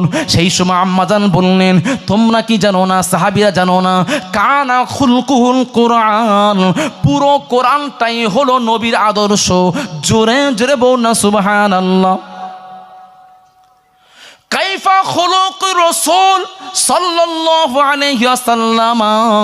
আবার একদল সাহাবীরা প্রশ্ন করলেন, হুজুর গো আমার নবীর চরিত্র কেমন ছিল বলুন।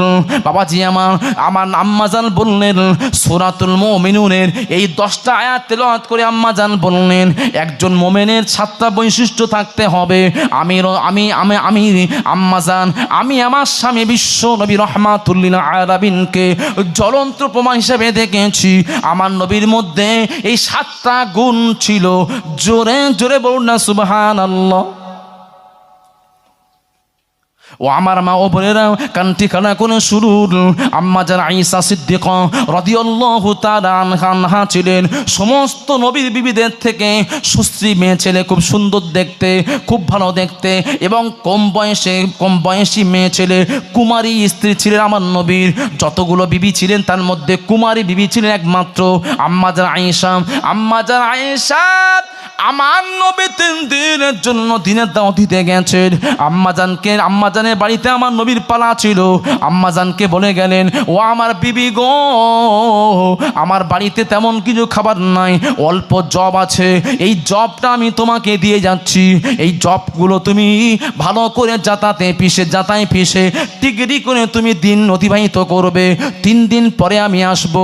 আম্মা জান বললেন, ঠিক আছে হুজুর। এইভাবে করে বিদায় দিলেন। 3 দিন পরে যখন এলেন, আমার নবী বললেন, ইয়া আয়েশাতুল হুমারা, হে আমার লাল টুকটুক বিবি আয়েশা, কোথায় আছো, এসো। আম্মা জান লাব্বাইকা ওয়া সা'দাইকা ইয়া রাসূলুল্লাহ। আম্মা জান লাব্বাইকা, হাজির আছি বলে আমার নবীর সামনে গেছেন।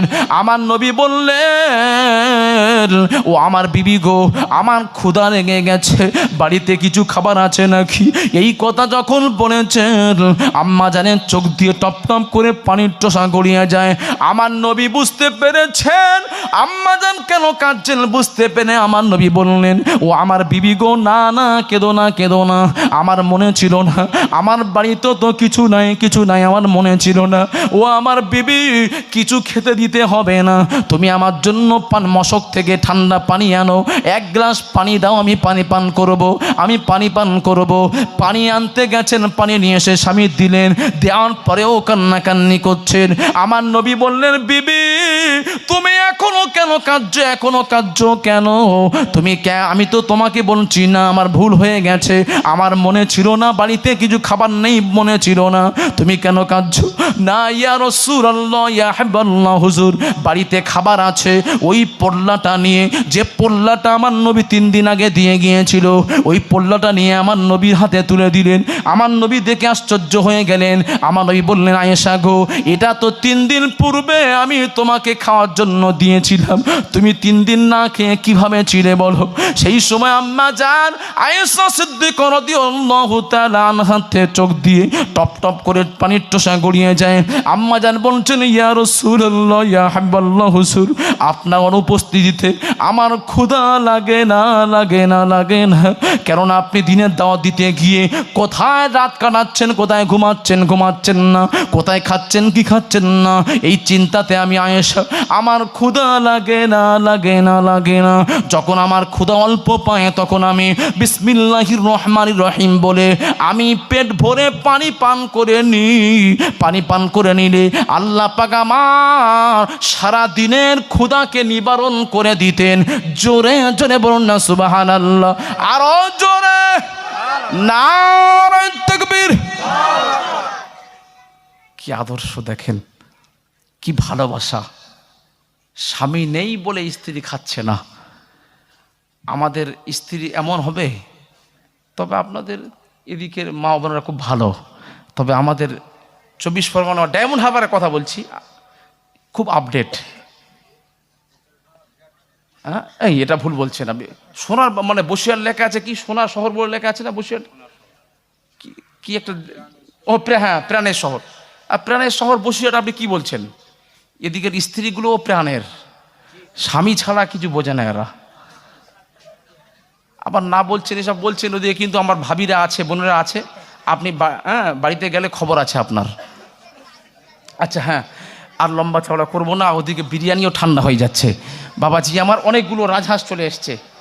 হ্যাঁ, এই রাজহাঁস মুরগি চলে আসেন, হ্যাঁ কারা নেবেন চলে আসেন বাবা, তাড়াতাড়ি দিয়ে দিয়ে আপনারা দিয়ে দিয়ে বিদায় নেই, আসেন। এই রাজহাঁস কে নেবেন? তাই তো দেশ তো একটা রাজহাঁস এসছে বাবাজি আমার। কে আমার নবীর পাগল আছেন? হ্যাঁ, আমার নবীর আশেক কে আছেন? নবীর মজলিসে আমার নবীর জন্য এর রাজহাঁসকে দাম কত? এটা দাম কি বলা হয়েছে নাকি কেমন? আচ্ছা, কে কত কে নেবেন বলুন বাবা? একটা রাজহাঁস বড় কে নিতে চান? আচ্ছা 1000 বাবাজি বলেছেন। আচ্ছা আর কে বলবেন দেখি? 1000-এ তো হবে না, একটু দেখি, একটু ওঠেন বাবা। মাশাল্লাহ, কে ভাই 2000 কে দেখি বললেন? আমার ভাই বলেছে 2000। আচ্ছা আর কেউ? মাশাল্লাহ 2500 কে বললেন? আমি না দেখতে পেলে তো ওইভাবে। ও হ্যাঁ, আমার ভাই বলেছেন 2500। আচ্ছা এখন তো এই হাঁস তো 2500 তো হবে না, কাঁপছে, দেখুন না কাঁপছে, এ হবে না। ও না বলছে যে আমি 2500 দেব না, এই জন্য একটু একটু দেন আমার নবীর মজলিসে।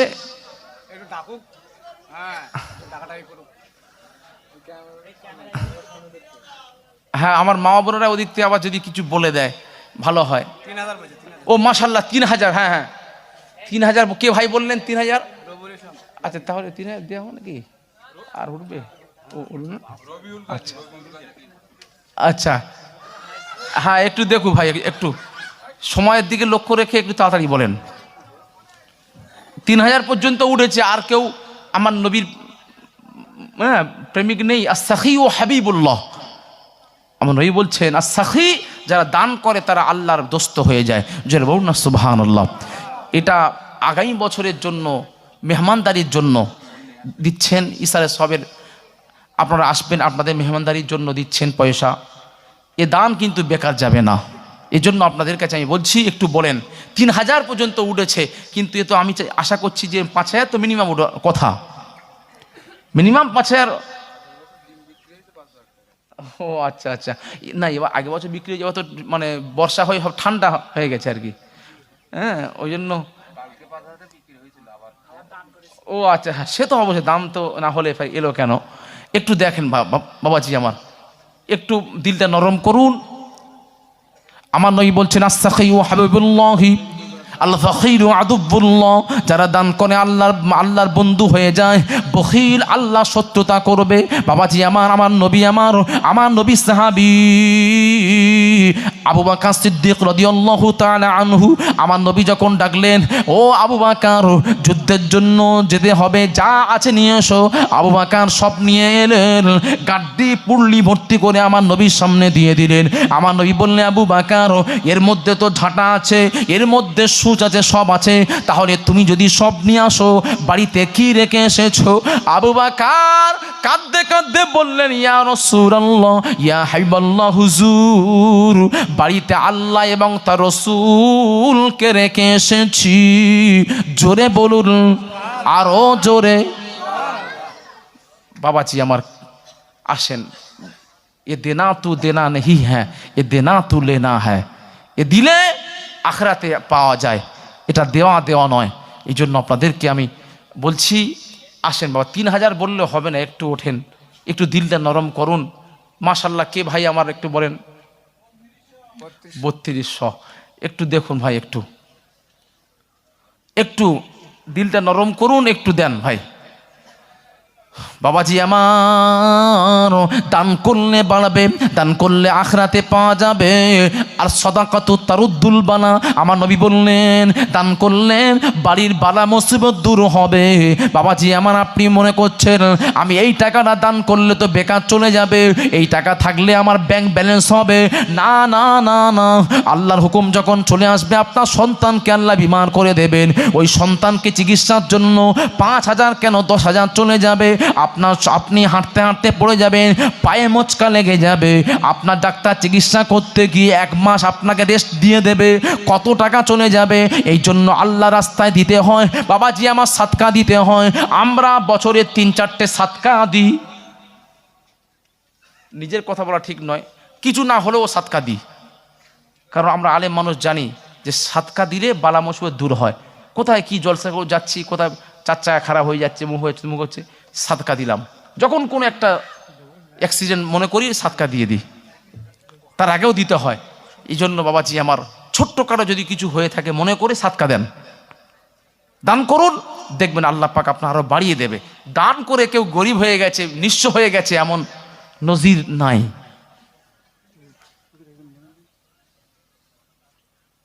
বাবু সর্দার লেখা আছে, বাবু, আচ্ছা, চায়ের কাপ সব, মানে যারা মানে চা খায় নাকি, আচ্ছা, মাহফিলের চায়ের কাপ সব যত লাগে আমার এই বাবু ভাই দেবেন। জোরে বলুন না জিন্দাবাদ, জোরে বলুন না মারহাবা। আচ্ছা, এটা কি জামাই রসুল গাজী? জামাই রবুল গাজী, জামাই হয়ে গেল নাকি? ও, যে নতুন নাম শুনলাম। ও হ্যাঁ, তাই বলুন, হ্যাঁ আমি তাই ভাবছি, বলি জামাই কি নাম, এখানে জামাই, হ্যাঁ ওর নাম হচ্ছে রবুল গাজী। হ্যাঁ হ্যাঁ, আচ্ছা, চা চিনি আদা, মানে চাও দেবে, চিনি দেবে, আদা দেবে, সব দেবে মোটামুটি। মাশাআল্লাহ, জোরে বলুন না জিন্দাবাদ, নারে তাকবীর। আয় রব্বুল আলামিন, আমার গ্রামের ভাইয়েরা পিছিয়ে আছে বলে জামাই আগিয়ে এলো।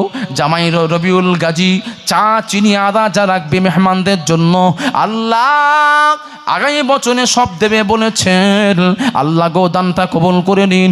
আল্লাহ গো, আদার উপর ইস্তেকামাত থাকার মতন তৌফিক দিন। আল্লাহ খানদান থেকে যারা চলে গেছেন মাবুদ, সমস্ত মুর্দাদের কবরটাকে আপনি নূর দিয়ে ভরে দিন। সকলে বলুন আল্লাহুম্মা আমিন। শাহিন গাজীর মা 1000 টাকা বাড়ির সমস্ত দোয়ার জন্য। বাবাজি আমার একটা মেয়ে ছেলে শাহিন গাজীর মা, আমার মা, বাবাজি আমার 1000 টাকা ওয়াদা করেছেন। আল্লাহ গো, দানটা কবুল করে নিন। আল্লাহ গো, আমার চাচিমার শরীরকে সুস্থ রেখে দিন। আল্লাহ তারা আব্বা জানা মাজার, শ্বশুর শাশুড়ি যারা চলে গেছেন, সমস্ত মুর্দাদের কবরটাকে আপনি নূর দিয়ে ভরে দিন। সকলে বলুন আল্লাহুম্মা আমিন। গোপন দান 10,000, মাশাআল্লাহ 10,000। হায় রে হায়, জোরে বলা যাবে না জিন্দাবাদ, জোরে বলা যাবে না নারায়ে তাকবীর। 10,000 টাকা, মারহাবা, 10,000 টাকা, নারায়ে তাকবীর। আল্লাহ গো, আপনার নবী বলেছেন, সাবআতু ইযুল্লুহুমুল্লাহু ফি যিল্লিহি ইয়াওমা লা যিল্লা ইল্লা যিল্লাহু, আল ইমামুল আদিল ওয়া শাবুন নাশাআ ফি ইবাদাতি রাব্বিহি ওয়া রাজুলুন কলবুহু মুআল্লাকুন ফিল মাসাজিদ ওয়া রাজুলুন তালামাতুহু যাদা ইয়ামিলি ওয়া যাদা সিমাল। আমার আপনার নবী বলেছেন, কিয়ামতের দিন দিল, যেদিনে কোনো ছায়া থাকবে না আল্লাহ আরশে আজিমের ছায়া ব্যতীত। সেই দিনে যার ডান হাত দান করলো বাম হাত জানতে পারলো না, অর্থাৎ গোপন জান আল্লাহ তো জানলো, আল্লাহ সামিউম বাসির, সব শোনেন সব জানেন। দুনিয়ার মানুষকে মানুষের থেকে লুকিয়ে রাখলো আল্লাহ গো যে দান করেছে আল্লাহ তার আল্লাহ কামাইতে বরকত দান করবেন। আল্লাহ বাড়ি আসমানি বালা জিসমানি বালা রুহানি বালা থেকে আপনি মাহফুজ রাখবেন। আল্লাহ খানদান থেকে যারা চলে গেছেন সমস্ত মুর্দাদের কবরটাকে আপনি নূর দিয়ে ভরে দিন। সকলে বল আল্লাহুম্মা আমিন। বাবা এই হাঁসটা কি থাকবে? দেখুন না, সবে 3500 হলো নাকি? 3500 উঠেছে। আচ্ছা ইলিয়াস বৈদ্য, আমার কে ইলিয়াস বৈদ্য কে? আচ্ছা ছেলে না? আল্লাহ একজন আমার ভাই ইলিয়াস বৈদ্য 500 টাকা। জোরে বলুন না মারহাবা, জোরে বলুন না জিন্দাবাদ। আচ্ছা নগদ 150 টাকা দিয়েছে, আল্লাহ কবুল করে নেন। পিতা মারা গেছে, পিতার আত্মার শান্তির জন্য নগদ 150 টাকা আল্লাহ কবুল করেন। সকলে বলি আল্লাহুম্মা আমিন। আচ্ছা বাবলু গাজী 5000 টাকা আব্বার জন্য দোয়া। আব্বাজান কি হায়াতে আছেন না?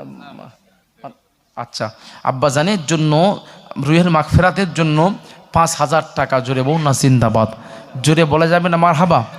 নারে তাকবীর। আয় রব্বুল আলামিন, আল্লাহ গো বাবলু গাজী আল্লাহ আব্বাজানের কবরটাকে নূর দিয়ে ভরে দিন। আল্লাহ আল্লাহ আব্বাজান চলে গেছে, আর কোনোদিন আব্বাকে পাবে না। আল্লাহ গো আব্বাজান ছোট বউ করে ছোট থেকে লেখাপড়া শিখিয়ে মানুষের মতো মানুষ করে তুলেছে।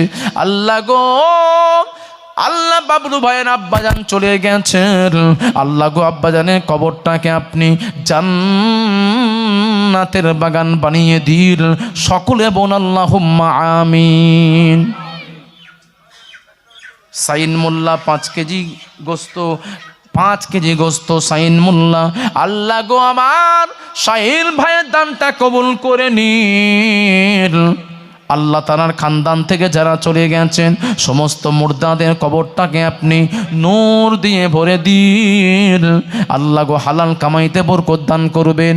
আল্লাহ সন্তান সন্ততিদেরকে নিয়ে স্বামী স্ত্রী পিতা মাতাদেরকে নিয়ে আল্লাহ গো সুখে শান্তিতে বসবাস করার মতন তৌফিক দিন। সকলে বল আল্লাহ আমিন।